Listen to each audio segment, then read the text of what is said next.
just become, you can, hey, so we're back, and you can either talk to the Meebo live stream, or you can talk to me, whatever's most comfortable for you.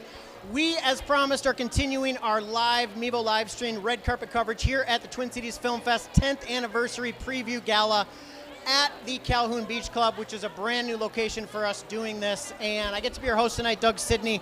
We get to continue talking to Burks. We just spoke with Jim and his Oscar and Green Book and his whole body of work and his amazing career.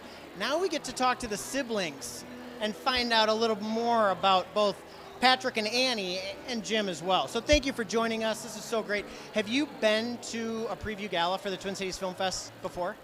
No. First time? Yeah. Awesome. But you were here as part of our Twin Cities Film Fest last year. Tell us why. Because Jimmy was up, he had a movie in it. Yeah, he did, and he won an award. He won an award. And you were there. To accept it because he was back in LA. Doing more stuff, which is awesome.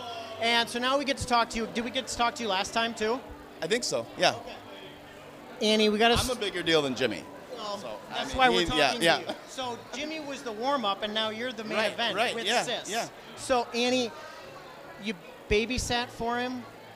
Or he babysat you, because you two are the babies, so he was your babysitter growing up. What kind of dirt can you share with us on, as you refer to him as Jimmy? Is he a good babysitter? He didn't really like to be the babysitter, I would say. How would you summarize you two's brotherly relationship? Jimmy's the oldest, I'm the youngest, and I was with him all the time. And in fact, my mom would always say, Jimmy would take you places you probably shouldn't be going, but he always took you everywhere.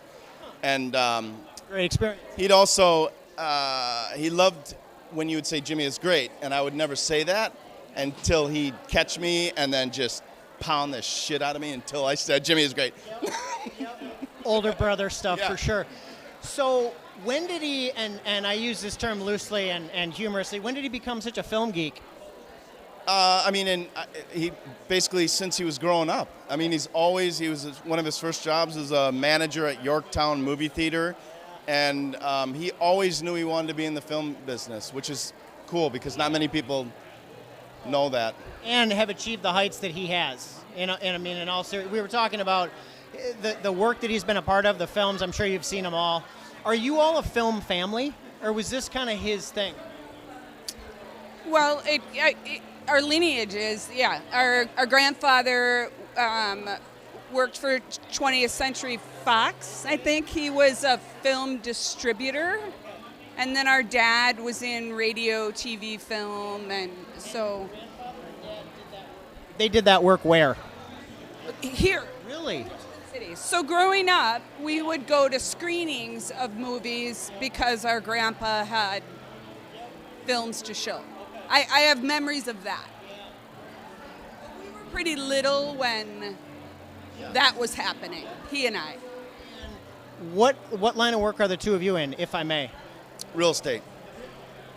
Yeah, I do finance and operations. So is Jim the only filmmaker, producer in the... Yeah. And in fact, he always said, I have to be the only producer in Hollywood. Most of my family doesn't even see the movie. And then I tried to lie about The Savages. I was like, that was so great. And he said, you didn't see it? And I said, yeah, I did. And then he's like, you can't fake it to me, you know. I produced it. I saw it. Have you seen it?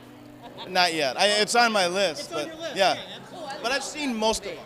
Okay. And plus, I got to see him before they were out at his house. And I've seen most of those films because I'm a huge Alexander Payne fan, and I was a huge Philip Seymour Hoffman fan as well. So, I'm a reader, so I got to read the unpublished manuscript of The Descendants before it was a book or a movie.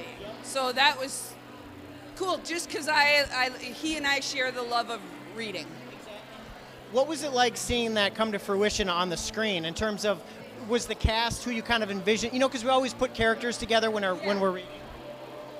I would say very often I prefer a book to a movie, just because I make up the story in my head and I envision it. I liked it.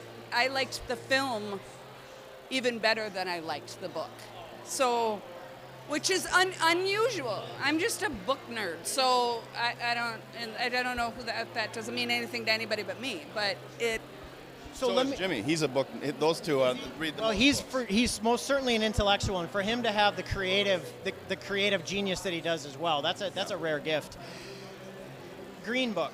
Did he share with you very early on that they kind of knew this was going to be something special? I was on a little golf trip a year ago from May, so not this last May, but the May before, with a buddy of mine, Big Red. And we stayed with Jimmy for a couple nights, then we drove down to Palm Springs. But we went out to dinner with him, and then he said, I want you guys to watch a movie that we just finished. And this is how bad I am. Like, I didn't even know, really. I might have known a little bit, but So we get back to the house, and we watched the whole film. And both Big Red and my buddy and I were like, this is like one of the best movies we've ever seen. And it's hard because when I watch his movies, I can see our humor in it, all that stuff. Right. And so it is great, but then it makes me think, do I just like it because, it's funny. Right. Like when we were watching Cedar Rapids, Yeah. we could not stop laughing. Yeah. We were sitting next to each other and we were like, do we just think it's funny because he thinks it's funny, and like we have the exact same sense of humor? Because I think that you're not going to laugh in a forum like that if it doesn't really carry. Right. Because it's going to feel like, oh, I should laugh here.